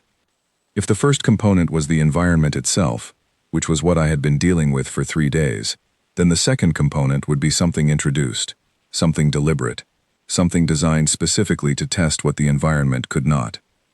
The Drell candidate had faced an electromagnetic storm. The Khan candidate had faced a temperature drop. Both of those were environmental manipulations, additional pressure on a being who was already managing the basic survival challenge. What would they introduce for a human? The answer to that question depended on what they thought was the limit of human capacity. They would introduce whatever they believed would exceed that limit. But to know what exceeds a limit, you have to know where the limit is. And they had been watching me for 3 days, and I was fairly confident they did not yet know where my limit was, because in the last 3 days, I had not reached it. I had been comfortable, not in a shallow way, not the comfort of being given everything I needed, but in a real way, the comfort of a person who is doing work they are capable of doing, in a place they are genuinely coming to know. I was tired at the end of each day in the good way, the way that means the body has been used properly, and I was sleeping well, and I was eating adequately, and my mind was engaged and not anxious. This, I thought, would be confusing to them. I had come to think about the conclave observers the way I thought about any audience watching something they did not quite understand. There was a frame they were applying, built from everything they had seen before, from all the previous candidates who had arrived with their 100 tools and their pre-packaged solutions, and their fundamental orientation of the survival challenge as a war between themselves and the world, and none of what they were seeing from me fit that frame. I was not at war with Thyron 4. I was getting to know it. That evening, Sombra came to the clearing, not to the tree line, not to the edge of the clearing. She crossed the clearing and sat approximately 4 meters from where I was working on the cordage, spinning the dried plant fiber into usable line using a simple drop spindle method, the stone on the end of a length of cord, providing the rotational inertia that drew the fibers together into a consistent strand. She sat and she watched me work. I worked and I watched her watch me, in the periphery of my vision, without looking at her directly. She was bigger than I had initially thought. Maybe not dog-sized, more like a small wolf, but lower to the ground and wider across the shoulders. The mottled coat was denser than it looked from a distance, and she had, I now noticed, small structures along the ridge of her back that reminded me of the sensory organs some Earth species use for detecting subtle changes in pressure and vibration. She held herself with a steady, grounded quality, not tense and not relaxed exactly, just present, the way an animal is present when it is comfortable but also alert. I put a piece of fruit on the ground between us. She leaned forward and took it. Then she did not retreat. She stayed, and we were quiet together, in the cooling evening, while I spun the cordage, and the fire banked itself slowly in its stone frame, and the forest made its enormous, layered sounds around us, and I thought, this is what it means to be human. Not the tools we carry, not the technology we build, not the complexity of our language or the sophistication of our civilizations. This, the willingness to sit with a strange creature on an alien world and offer it food, and be still, and let the relationship be whatever it needs to be, without forcing it into a category, without making it serve an agenda. We are a species of relationship, we have always been. Every dog on earth, every horse that carries a rider, every crow that learns a human face, every dolphin that follows a boat for the joy of the wake, every single one of those relationships began with a human, sitting still, and offering something, and waiting. We have been doing this for longer than most species in the galaxy have been looking at the stars. Up in the amphitheater, the mood had shifted again. It had been shifting daily, in ways that Ushvera had begun to document in her personal record, because she felt that this trial was going to require review. She was writing down the things that surprised her, not to report them, but because she was a scientist before she was a praetor, and good science requires honest records. Tonight's entry was brief. Day 3. The human is not surviving, she is settling. The pack animal, designation Pack 3, is maintaining voluntary proximity to the human, without any resource transaction beyond occasional fruit. I do not have a category for this. I am creating one. She looked at the feed for a moment longer, watching the thermal shapes of one human and one alien animal sitting near each other in the dark of an extinction-class forest. Then she wrote one more line. I believe the problem with all of our previous survival trials is that we were measuring the wrong thing. We were asking, can this species withstand this world? The human is asking a different question entirely. She is asking, can I belong here? The two questions have different answers, and I think we have been confused about which one matters. She closed the record. On the surface of Thyron 4, I finished the evening's cordage, perhaps 12 meters of reasonable quality 2-ply line, and I rolled it carefully and set it beside the other manufactured materials, and I sat for a moment and looked at what I had made. A pot, a spear, cordage, a working shelter with drainage and insulation, a fire that could be maintained through the night, food stores for 3 more days without additional hunting or foraging, an understanding of the local hydrology, the pack behavior, the large predator's territory and schedule, the fruiting patterns of 2 plant species, the fishing windows at the stream. I had taken one knife to an extinction-class world. I was doing fine. I stretched my hands, feeling the soreness from the day's work, a good soreness, an honest soreness, and I looked at the stars through the canopy gap, and I let myself feel, for just a moment, the satisfaction of being exactly where I needed to be. Then I went to sleep, and the forest breathed around me, and the fire held its low, patient heat, and Sombra lay down at the edge of the clearing and did not leave until morning. Sombra woke me at 0400 on day 5. She did not touch me. She made a sound, low and concentrated, different from anything I had heard her make in the 3 days we had been spending evenings together. It was not a warning sound in the way an alarmed animal produces a warning, sharp and brief. It was something longer, held in the chest, sustained. The kind of sound that means, something has changed and I do not know what it is, and my instinct is to tell you.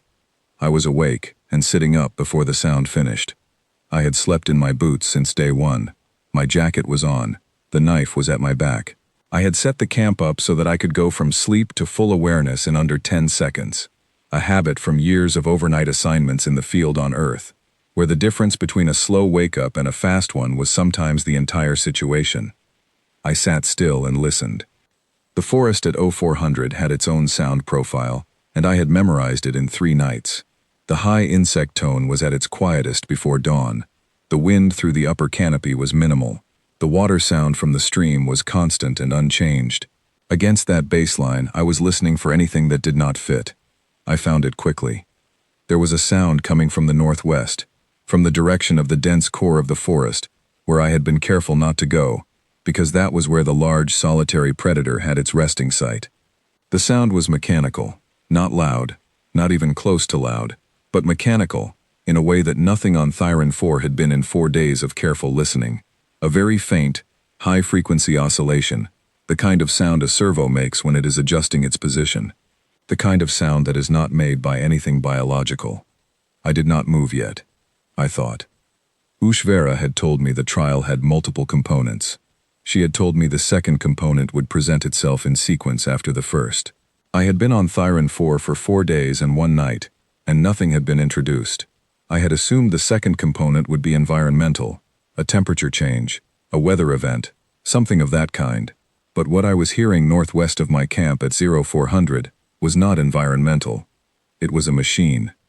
I processed this quickly and in order. The conclave had introduced a machine into the trial zone, without telling me this was the nature of the second challenge. That was not a violation of anything they had said, because they had not specified the nature of the challenge. The machine had arrived during the night hours, which meant it was designed to operate without alerting its target until a chosen moment, or it was not designed to hide at all, and I had simply not been in a position to hear it arrive.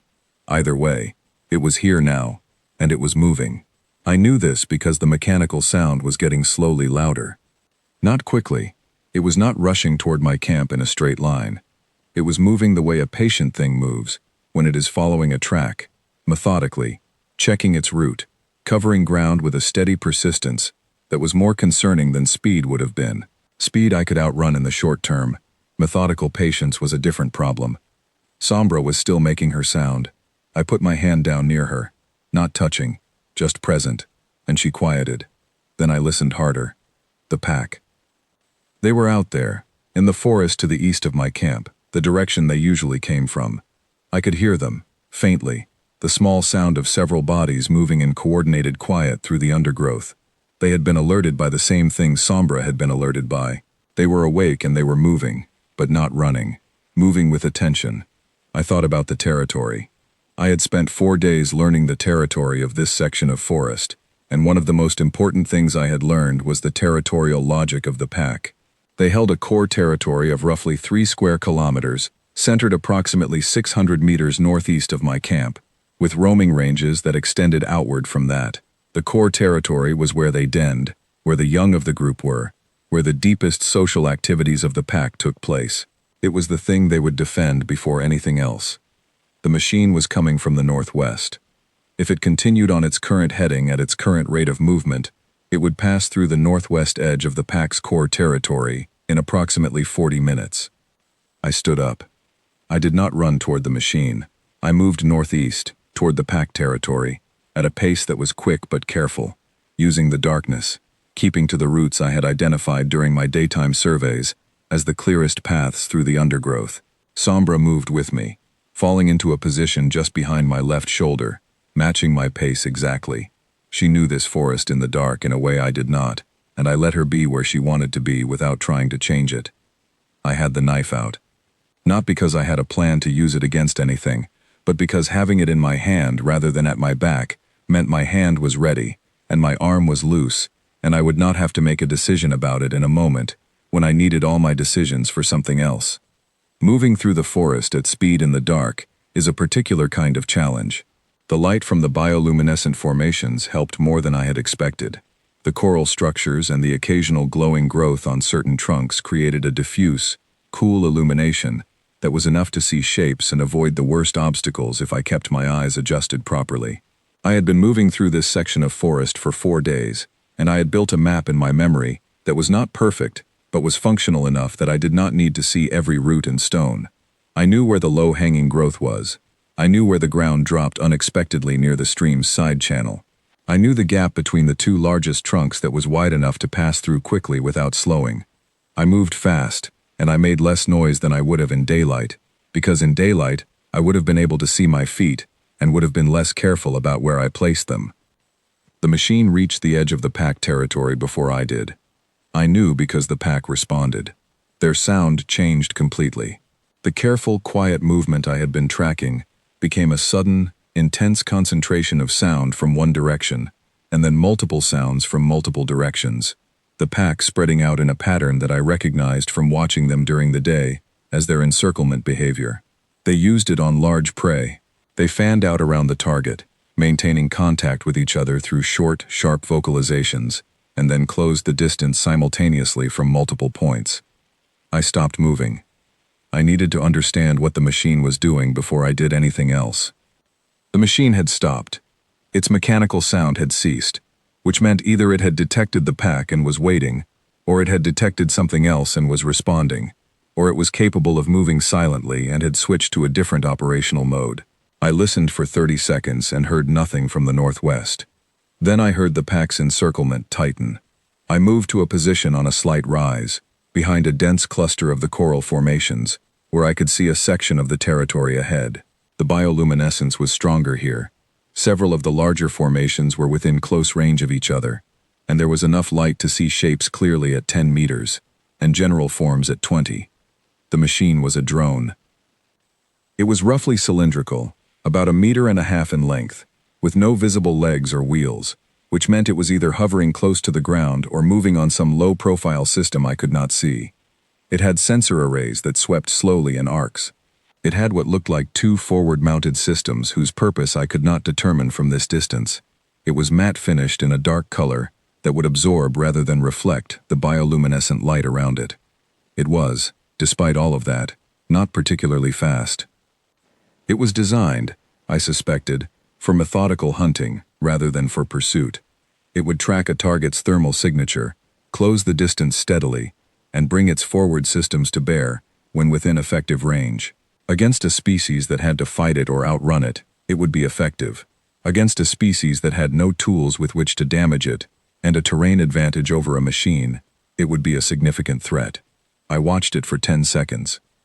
Then I stopped thinking about what it was designed to do to me, and started thinking about what it was doing right now, which was sitting motionless in the middle of a pack's core territory at 04:30 in the morning.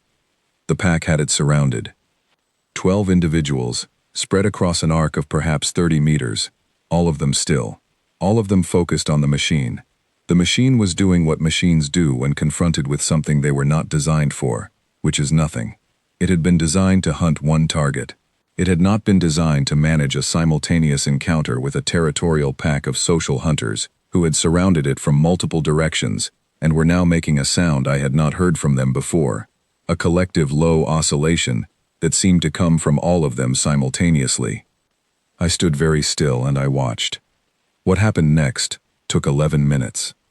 The machine made a slow, careful sweep with its sensor arrays. It found the pack and it found me. I saw the sensor head stop and orient briefly in my direction, and then continue its sweep. It was, I guessed, prioritizing, trying to determine the most significant threat in its immediate environment. It had been sent to find a human. It had found a human and a pack of large animals simultaneously, and its programming was trying to sort out how to proceed. While it sorted, the pack worked. Social animals that have held a territory for generations do not need to make decisions about it. They know it the way you know your own house.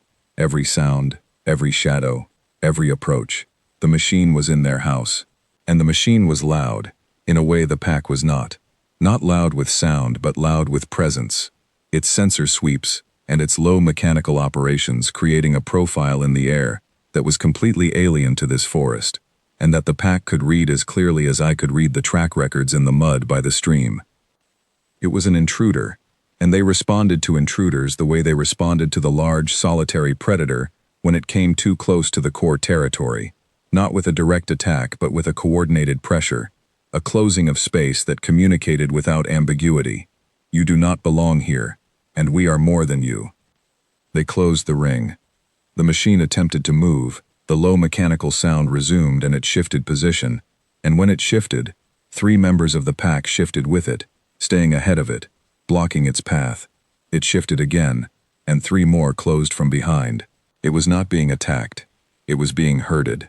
The pack was doing something that I had seen animals on Earth do only rarely. With species that were highly intelligent and highly coordinated, they were managing the intruder rather than simply responding to it. At minute 9, the machine became entangled. It had been maneuvered, without any individual dramatic action, into a section of the territory where the coral formations were dense, and where the ground-level growth was thick with vine-type stems, the same vine I had been harvesting for cordage. The machine's low-profile systems, whatever they were, caught in the vine stems, and it tried to pull free, and the vine stems, which were, as I had discovered when I tested them for cordage, extremely strong in the longitudinal direction, held. At minute 11, the machine's systems made a series of sounds that I read as distress, a rapid oscillation of the servo, an increase in the frequency of its operational tone, and then a sudden drop to silence. The drone was down. The pack held its positions for another 2 minutes, watching it. Then, one by one, they relaxed and moved away. The encirclement dissolved. The drone sat in the vine growth, silent and still, and the forest went back to its 0430 sounds around it. Sombra had been beside me the entire time. I had not told her to stay. She had simply stayed, in that position just behind my left shoulder, watching the situation with the same calm attention that I had been watching it with. I looked at the drone for a moment. Then I turned and walked back toward camp, and Sombra followed, and I sat down by the banked fire, and fed it, and put the knife back, and let myself breathe for a minute, in the way you breathe when something has just not gone badly, and your body knows it, even if your mind is still processing. The Conclave had sent a hunting machine to test me. The pack had stopped it before I could do anything about it. I had not run. I had not hidden. I had moved to a position where I could understand what was happening, and I had understood it, and the understanding had been enough, because the situation did not require me to do more. I had not used the knife. I had not needed to. What I had needed was to know this forest, and to know the pack, and to trust the relationship I had been quietly building for 4 days. That was all. In the amphitheater, the reaction was something that would be discussed by conclave scholars for decades afterward. Orev, the Drell tactical coordinator, had been watching the feed with his arms folded, and his expression unreadable for the past 11 minutes. When the drone went silent, he unfolded his arms. He said nothing for a while. Then he said, "She didn't do anything." "No," Ushashvara said. "She moved to an observation position, and she watched." "Yes." "She let the pack handle it." "Yes." Orev looked at the feed for another moment. "I have been in military strategy for 40 years, he said. "The single most difficult thing to teach any combatant, of any species, is the discipline to do nothing when nothing is what the situation requires." He paused. "She has had 4 days on this world." Ushvara said nothing. "The drone was our best suppression unit," Orev continued. "It was rated effective against species in the human biological tier at a success rate of 93%. "Yes," Ushvara said. "The remaining 7% escaped it by running." "Yes." "She did not run." "No." There was a long silence in the chamber. "The pack stopped it," Kelduri said quietly, from his station. His ridge lights were a color that none of the other observers had seen on him before, a deep, still gold. She did not ask them to. She did not signal them or direct them. They simply acted, because she built a relationship with them, Ushvara said. Not a tool, a relationship, something that required nothing to build except time, patience, and an understanding of what they needed. Another silence. Orev spoke once more, very quietly, directed not at Ushvera, but at the feed itself, at the image of a human, sitting beside a small fire, on the surface of a world that had been specifically designed to end her. How long, he asked, have humans been doing this? Ushvera thought about the answer. Longer than we have had this trial, she said. Longer than we have had this amphitheater. Longer than we have had this conclave. She looked at the feed. They have been doing this since before they knew there was anyone else in the sky to impress. On the surface of Thyron 4, I sat by the fire in the pre-dawn quiet, and I thought about my grandmother, who had once spent 3 days in a collapsed building in the city, after an earthquake, waiting for rescue. She had told me about it only once, when I was in my 20s, and had asked her directly, because I had found a photograph of the building and wanted to understand. She had said, I was not alone in there. There was a cat that had been trapped with me. A stray, from the neighborhood. We kept each other warm. I had thought, at the time, that this was a sweet detail from a terrible story. I understood it differently now. She had not simply been with a cat. She had been in a relationship with a living creature that was afraid in the same dark she was afraid in. And they had done the thing that living creatures do when they have sense enough to do it, which is acknowledge each other and share what warmth they have. The fire burned steady. Sombra laid her broad, flat head on the ground near my knee and closed her eyes. The forest went on around us, vast and alive and full of things I was only beginning to understand. I let myself sit in the middle of all of it and feel, very quietly, that I was exactly where I needed to be. 2 more days. Then I would walk to the extraction point, and whatever came after that would come. But right now, in this moment, I was simply here, on a world that had been called Extinction Class, and had turned into, in 4.5 days, something approaching familiar. The drone sat silent in the vine growth, 300 meters to the northwest. Nobody came to retrieve it. It would stay there, I thought, for a long time. Long after the 7 days were done. Long after I was back on the Callaway, drinking bad ship coffee and writing the report that nobody was going to know how to file. Long after all of this had become a thing that had happened, rather than a thing that was happening. Something that had come here and been stopped by this place in all the ways that mattered. The sun of Thyron 4 began its long, slow rise, and the forest's light changed from the soft bioluminescent blue of night into the complex, shifting gold of day, and everything that lived here went on living. And so did I. On the morning of day 7, I took my time. I was awake at first light the way I had been every day on Thyron 4, but I did not immediately begin moving toward the extraction point. I sat outside the shelter, and I watched the forest wake up the way I had been watching it wake up every morning since I arrived, and I let myself do it unhurried, because I was aware that this was the last time I would see it, and I am not a person who rushes through last times. The light changed slowly, coming in through the canopy in longer, more golden columns as the sun cleared whatever hills lay to the east. The high insect tone faded, as it always did, and was replaced by the more varied sounds of the midday register, the quick movements of the mid-canopy creatures, the occasional distant sound of something large and deliberate passing through the deeper forest. The bioluminescence in the coral formations dimmed, as it always did when the daylight competed with it, and the formations became simply structural again. Interesting shapes in the undergrowth rather than points of cold, quiet light. I had 7 days of this planet inside me, not recorded, not filmed, not cataloged in any formal document, just inside me, the way everything you pay close attention to becomes part of you. The specific weight of this air in my lungs, the exact quality of the stream's sound at different hours, the texture of the clay I had used for the pots, the smell of the fire-hardened wood when it first catches, the way the light hit the water's surface in the hour before dusk and turned the whole stream copper and gold. I would carry all of it. I made a meal from what remained of my stored food. Cooked fungi, the last of the fruit I had gathered 2 days ago, still firm and good. I ate slowly, and I was present for the eating, not thinking about what was coming, but feeling the weight of the food in my stomach, the warmth of the fire, the cool morning air on my face. I have found over the years that the best way to handle transitions is to be fully in the place you are leaving until the moment you leave it. You do not prepare for the next thing by abandoning the current one early. You do not arrive somewhere by leaving somewhere else before you are ready. I was ready. After breakfast, I took the shelter down. Not because I had to, not because any rule required it, but because a shelter left standing is something, a mark, a claim, a message. I wanted the message I left to be specific, and a standing shelter was not the message I wanted to leave. I took it apart carefully, returning the panel covers to a flat position, coiling the harness cord neatly, folding the thermal sheet.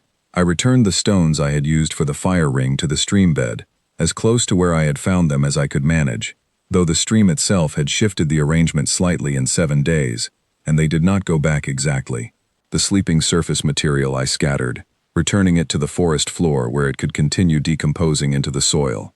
I left the camp as if I had never been there, as much as was possible. Almost. The 2 clay pots I kept together at the base of the central anchor trunk. They were good work. They had held water for days without cracking, which meant the clay and the firing method had been right, and the seal was real. They were not symbols. They were just objects that might be useful to something that came to this spot after me, though what that something might be I could not guess. I left them anyway. The fish spear I left leaning against the same trunk, upright, visible. Then I packed the minimal things I was taking, the coiled cordage I had made, which fit in my jacket pocket, the knife, returned to its position at my back, the folded thermal sheet, which was compact enough to tuck inside my jacket against the cold. The rest I left.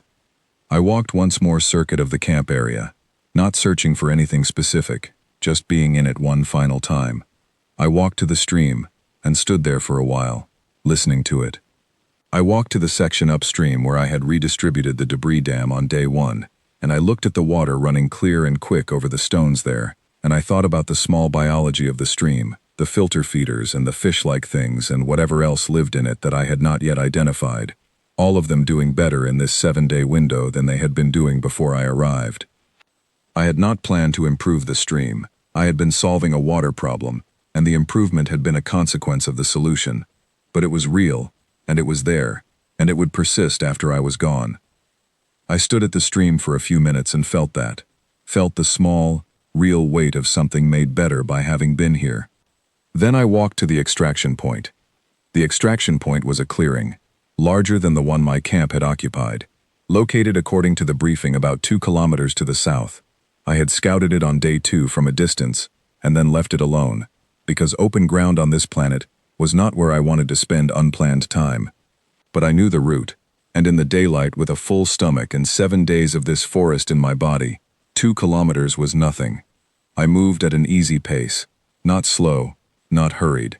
The pace of a person walking somewhere they intend to arrive and do not need to rush to get there. I took a route that kept me in the tree cover until the last possible stretch, skirting the edge of the pack's core territory without entering it, passing the section of forest where the large solitary predator had its resting site on the far side of a long ridge that gave me elevation and distance simultaneously. The forest watched me go. That is a thing that sounds like imagination but is not.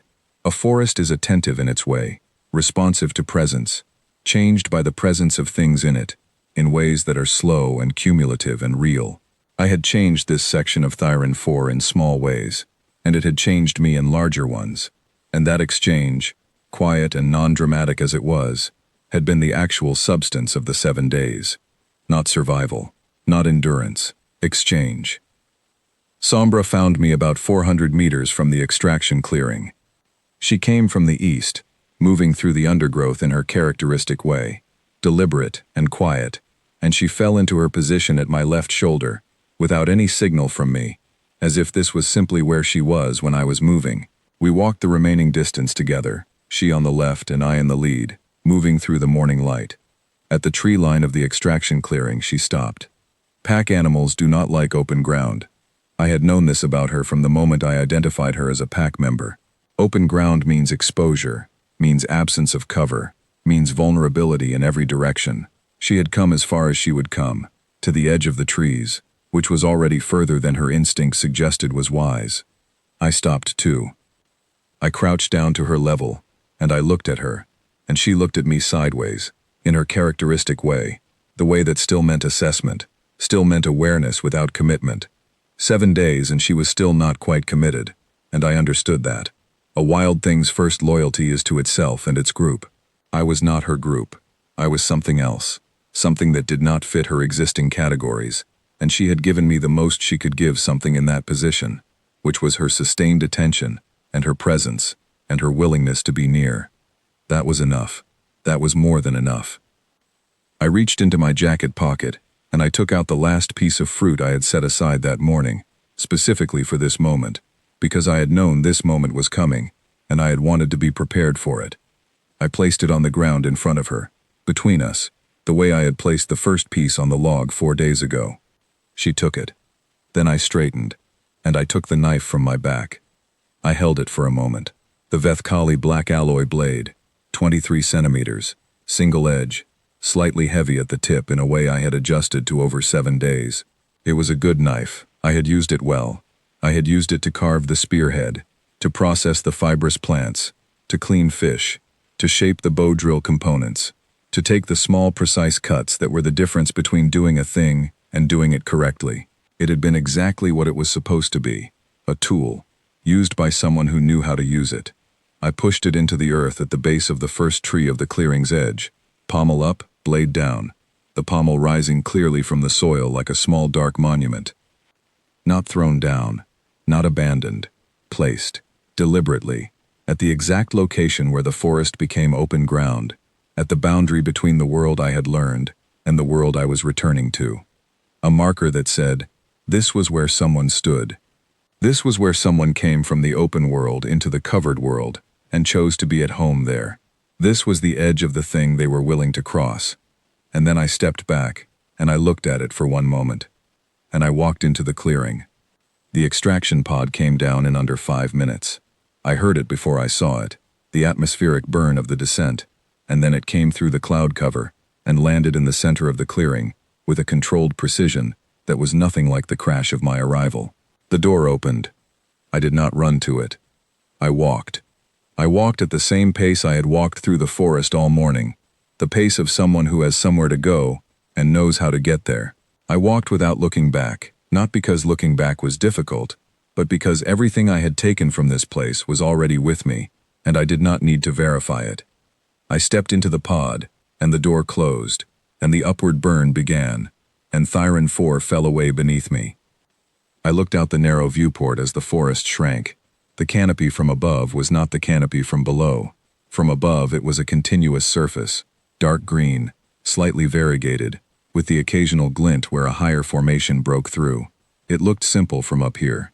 It was not simple. It was one of the most complex places I had ever been, and I had been in it for 7 days, and had only understood the smallest piece of it.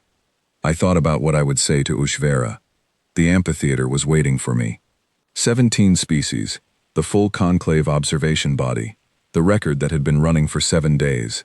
I had known, going in, that this moment would come, and I had not thought about it much during the trial, because thinking about afterward is a way of not being in the present, and the present had always been more urgent. But now the present was the pod, and the upward burn, and the approaching amphitheater, and so I thought about it. What had happened on Thyron 4 was real, and it was complete. It was not a performance, and it was not a demonstration. I had not been making a point. I had been surviving, or rather, as I had come to think of it, living. And the living had been genuine, motivated entirely by what the situation required, and not at all by what anyone watching might conclude from it. But I was aware that what they had seen would have conclusions attached to it, and some of those conclusions would be correct and some would be incomplete. And the ones that were incomplete might be more dangerous than the ones that were wrong, because incomplete understanding feels like understanding, and therefore does not prompt further investigation. I did not want them to think they understood humanity, because they had watched me for 7 days on a single world. 7 days was nothing. We have had millennia of days exactly like that, on the only world we had, without any observer in orbit, and without any trial structure, and without any awareness that passing meant membership in anything. We had done it because there was no alternative, because the world was there, and we were on it, and the situation required that we learn to be there, or be ended, and we had not chosen to be ended. We are not a species that chooses to be ended. The pod docked, and the door opened, and the copper and rain smell of the amphitheater came in, and I stepped out. Ushvera was standing. All 17 observers were present, seated or whatever the equivalent was for each species, and Ushvera was standing at the front of the chamber, her ridge lights running through a sequence of colors I had not seen before, complex and overlapping, like several emotional states were trying to express themselves simultaneously, and the system was struggling to prioritize. She said, "You pass." I said, "I know." There was a collective shift in the chamber, not a sound, exactly, but a change in the quality of the air, the way a room changes when everyone in it makes the same small adjustment at the same moment. Ushvera tilted her head. "You knew before the trial began." "I knew before you took me off my ship," I said, "though I want to be accurate about what I knew. I did not know I would pass. I knew I was capable of what the world would ask of me. Those are different things. The world might have surprised me in a way I could not have adapted to. That was a real possibility, and I took it seriously. But you were not afraid." "I was a little afraid," I said. "Specifically, I was afraid of the large solitary predator on the western edge of the territory, because I did not have a clear read on its behavior in the dark, and dark was when it moved. That was reasonable fear, and it produced useful caution. The other fears I felt, the general fear of the unknown, the fear of being alone in an unfamiliar place, those I recognized as information rather than direction. They told me to pay attention. They did not tell me what to do." She was quiet for a moment. "The drone," she said. "The pack stopped it," I said. "You led it to the pack territory." "I moved to an observation position," I corrected gently. I wanted to understand the situation. The observation position happened to be near the pack territory. The pack responded to the intrusion in their own way. I did not direct them. "But you understood they would." I thought about this honestly. I understood the territory was theirs, and they defended it. The rest was their decision. "Orev says," Ushvera said slowly, "that in 40 years of military strategy, the hardest lesson to teach is when not to act. Your military strategists are teaching the same lesson we teach our children," I said. "Know when to be still." The ridge lights ran through another complex sequence. "The knife," she said. "You left it." "Yes." "Why?" I had thought about how to answer this on the way up, and I had decided to answer it directly, because indirect answers are often a form of modesty that helps no one. "A knife left in the ground at the edge of a forest is a message," I said. "It says, something capable of using this came through here and chose to leave it. That is not a distress signal. It is not a trophy. It is an acknowledgement. I was in that forest. I was capable there. I left it better than I found it, in the small ways I was able to. And when I walked out, I left something that could be useful to whoever comes next. That is what my people do. We pass through places and we try to leave them a little better, and we leave something for the next traveler." The chamber was very quiet. "Conclave membership," I said. "What does it include?" Ushvera recited it. "Full diplomatic access, trade routes, technology exchange, collective defense protocols, advisory voice on conclave decisions affecting member species' home systems, access to the archive." "The archive?" I said. "The collective record," she said, "of everything every member species knows. All knowledge, all history, all scientific achievement, everything." I was quiet for a moment, thinking about this. Then, "And what do we give you?" She looked at me. Her ridge lights went to that still, deep gold that I had come to think of as the Vethkali equivalent of a long exhalation. "We are still determining that," she said carefully. "Take your time," I said. "We're patient." I looked around the chamber. 17 species from 17 worlds, each of them looking at me with some version of the same expression, the one you make when you have been watching something you thought you understood, and have just discovered you were wrong about the most important part. "One more thing," I said. "Not a demand, just a question." "Ask," Ushvera said. "The trial. The Theron gauntlet. Why does it only go one direction?" I let the question sit for a moment. "You test us to see if we are worthy of you. Has any species ever tested you to see if you are worthy of us?" The silence that followed was the longest silence I had heard in that chamber. Longer than the silence after I asked for one knife. Longer than the silence when the drone went down. It was the silence of a room full of beings who have just been asked a question that has not, in the history of their institution, ever been raised before. I did not fill the silence. I let it breathe. Then I said quietly, "I will take that as a no." I turned toward the door. "Someone find me something to eat," I said over my shoulder. "I am not particular about what, and contact my ship, Commander Solis, returning to duty." I walked out. And behind me, I heard Kelduri say something very quietly, to no one in particular, in his own language, without waiting for the drone to translate. But I had been in that chamber long enough, and had listened to enough of the Vethkali tonal language to recognize one phrase. It was one of the first things Ushvera had said to me when I arrived, and it had been the phrase that started everything. Kelduri said it now, softly, to the empty doorway where I had been standing. "You are not in danger." He said it the way you say something when you have just understood that it was never about who it was directed at. The debriefing on the Callaway took 4 hours, and I told them almost everything. The almost was not a choice I made consciously. Some things, when you try to explain them, lose the thing that makes them real.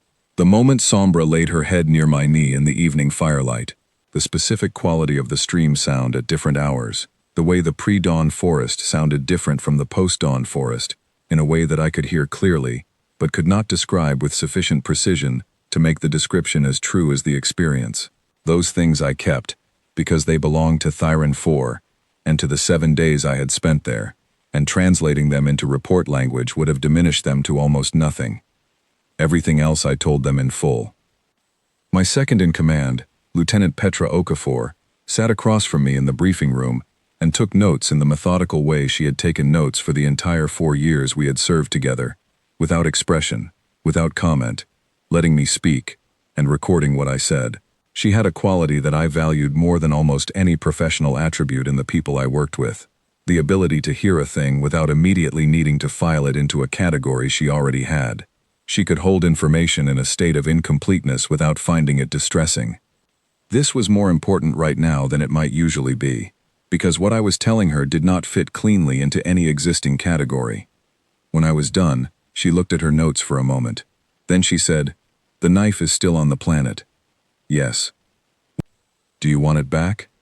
I thought about this for less than a second. "No." She nodded once and made a notation. "The pack animal. Sombra. That is what I called her.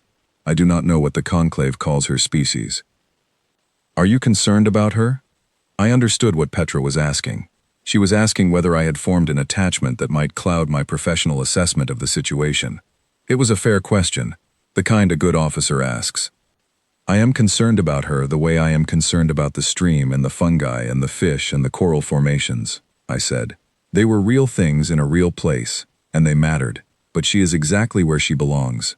My concern does not override that." Petra made another notation.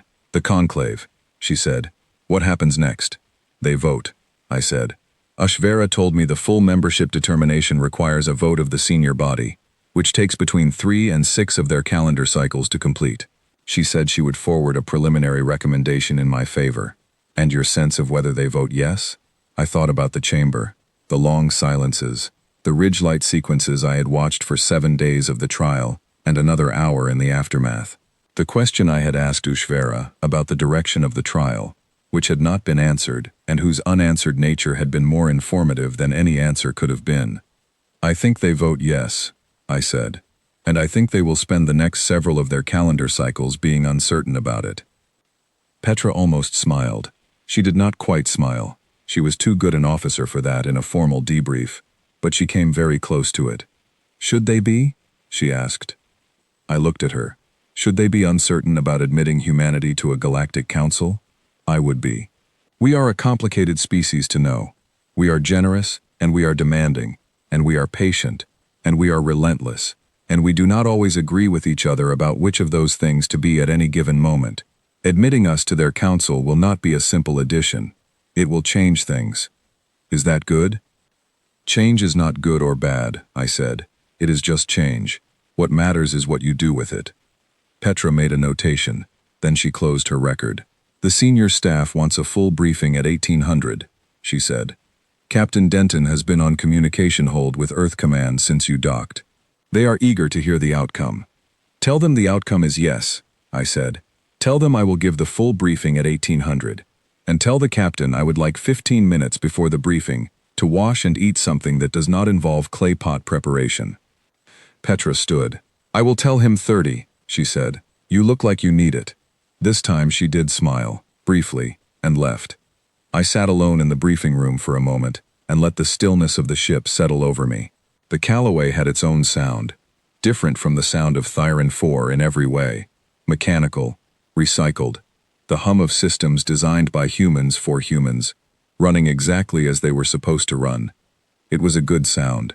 It was a familiar sound. But for just a moment, sitting in the silence of the briefing room, I missed the sound of the stream. The briefing at 1800 was everything I had expected and some things I had not. The senior staff of the Callaway was 9 people in total, a mix of military officers and the 2 civilian xenodiplomacy advisors who had been part of the Conclave contact team for the past 3 years. I knew all of them well, in the way that you know people you have worked closely with in difficult situations, which is not always the same as knowing them in other ways, but is its own complete kind of knowledge. They listened to my account with the particular quality of attention that trained professionals give to information they are trying to assess simultaneously, on multiple levels. What did this mean for the mission? What did this mean for Earth? What did this mean for the species, in the broadest sense? I could see all 3 calculations running behind different sets of eyes as I spoke. The xenodiplomacy lead, a man named Grant Ellison, asked the most questions. He was precise and thoughtful, and he had been thinking about humanity's relationship to the Conclave for longer than almost anyone on the ship, and his questions reflected that depth. He asked about the membership terms in detail. He asked about the technology exchange provisions and what, exactly, that would mean in practice. He asked about the collective defense protocols and whether there was a mutual obligation component, or whether it was asymmetric. He asked, last of all, about the question I had asked Ushvera, the one about whether any species had ever tested the Conclave. I told him what I had told the chamber. I told him what the silence had said in return. And Grant Ellison sat with this for a moment, and then he said something that I had not expected him to say. Good, he said. That is exactly the right question to have asked. I looked at him. They have been running this trial for centuries, he said carefully, and in all that time, no candidate species has thought to ask whether the evaluator should also be evaluated. That is a significant gap in their framework, and you have put it in the room now. They will think about it whether they want to or not. I did not ask it to be strategic, I said. I know, he said. That is why it worked. The rest of the briefing was logistics and planning, and the normal machinery of a first contact situation that had moved into a new phase. Earth Command would need to be briefed. The diplomatic corps would need to be activated at a level they had not been at before. There would be questions of representation, of what humanity's voice in the conclave would look like, and who would carry it. There would be questions of technology and culture, and the 1,000 specific complications that come with a species suddenly having to define itself in relation to 17 other species, who all had very different ideas about what intelligence and civilization looked like. I let it all be sorted by the people whose job it was to sort it. My job had been the 7 days on Thyron 4, and that was done. What I kept coming back to, in the days that followed, was not the trial itself, but the conversation with Kelduri. He came to the Callaway, formally, 3 days after I returned, as part of the preliminary diplomatic contact that Ushvera had arranged while the full membership vote proceeded. He was young and he was careful, and he moved through the ship with the careful attention of someone who is trying to understand a new environment by looking at everything in it, which I recognized as a quality I respected. We sat in the ship's small conference room and we spoke for 3 hours, and most of what we spoke about was not diplomacy. He asked me about Earth, not its political structures or its technology or its resource capacity. He asked about the planet itself, what it was like to live on a world that had tried to end you for as long as you had been on it, what it felt like to know that the soil under your feet and the air in your lungs and the water in your rivers had all, at various points in your history, been things your ancestors had had to learn to manage and navigate and survive. We have worlds like that, he said, worlds that are difficult. Our candidate species come from worlds that are difficult, but they come from worlds where the difficulty has been managed, where the technology has advanced to the point where the difficulty is historical, rather than present. The world they know is already won, in a sense. They carry the memory of difficulty but not the condition of it. Humans carry both, I said. Yes, he said. That is what I am trying to understand. I thought about how to explain it. Not the history of it, the geological and evolutionary record, but the felt quality of it, the thing that is inside a human when they stand on difficult ground.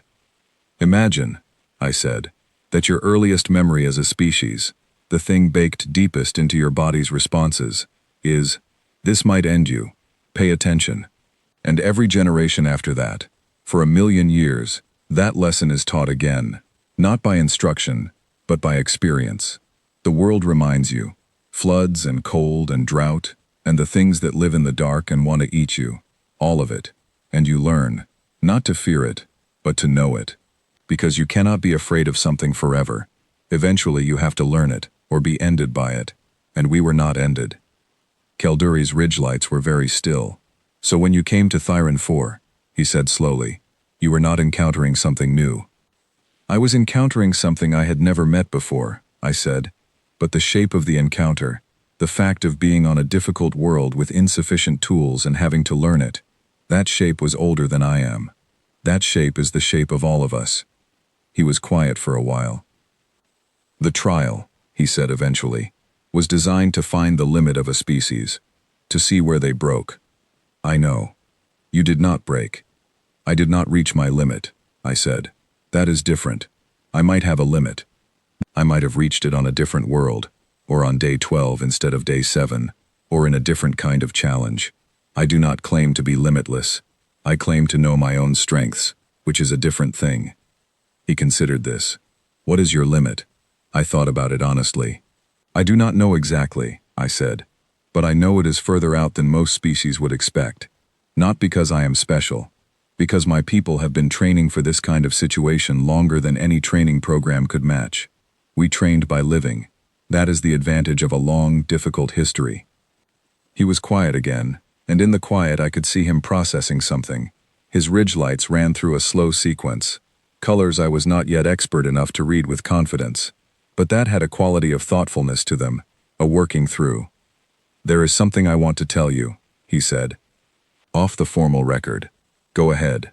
When you asked for the knife, he said, and only the knife, Praetor Ushvera was not concerned, not at first. She had seen many candidates, and she expected that the shock of the first day on the world would prompt you to reconsider. She expected you to ask, once you saw what you were facing, for tools to be sent down. That option was available to candidates. No candidate had ever used it, but it was available. I had not known this. And if I had asked? You would have failed, he said simply. Not formally. The rules do not say you cannot ask for additional tools, but Ushvera's recommendation, which is what effectively determines the vote, would have been negative. Not because of the tools, because of the asking. Because asking, after choosing, would have meant the choice was not real. I thought about this. But you did not ask, Kelduri said. On day 1, when the pod came apart in the canopy, and you walked out onto an extinction-class world with a knife, and no shelter, and no water purification, and predators in the territory, you did not ask.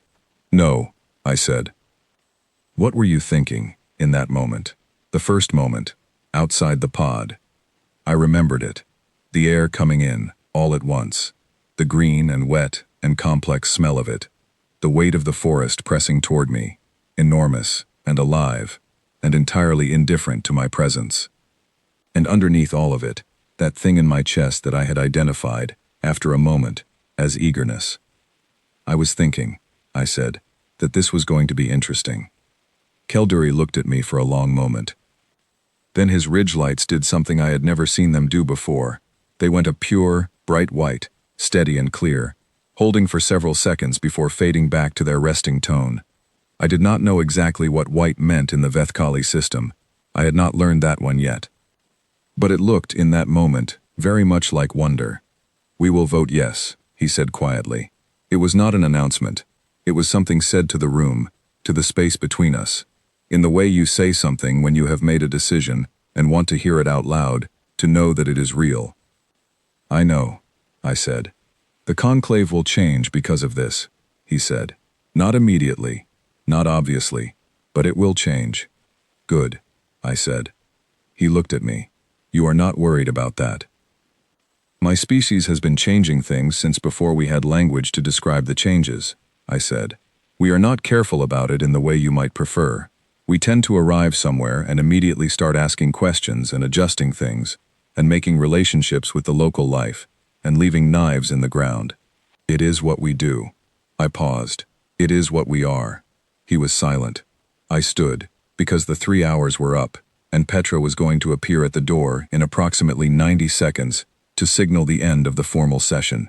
I stood and I looked at Kelduri, this young Vethkali observer whose ridge lights had gone from orange uncertainty to pure white wonder in the space of a few days, and I felt something that was not quite affection, and not quite respect, but had elements of both. You asked what your limit is, he said, when I was almost at the door. Yes, I think, he said carefully, choosing the words, that the conclave is about to find out, and I think that is either the best thing that has ever happened to us, or the most significant thing that has ever happened to us, and I am not yet sure which. I opened the door. Let me know which one it turns out to be, I said. We will probably still be here. Petra was indeed in the corridor, precise as always, waiting. We walked back toward the command section of the Callaway, through corridors that smelled of recycled air and ship coffee, and the comfortable, ordinary human smell of a working vessel, and I thought, as I walked, about a knife standing upright in alien soil at the edge of a dark forest, pommel up, visible, a mark that said something I could not have fully articulated, but that I felt the shape of completely. We were here. We looked at your hard world and we found it interesting. We stayed 7 days and we learned it, and we left it a little better than we found it, in the small ways available to us, and we did not need to be afraid of it to do any of that. We left something for whoever comes next. That was all. That was everything. That was, when I stood back far enough to see it clearly, the entire story of my people, told once more, on a new world, in 7 days, with one knife, and a great deal of attention. And we were just getting started.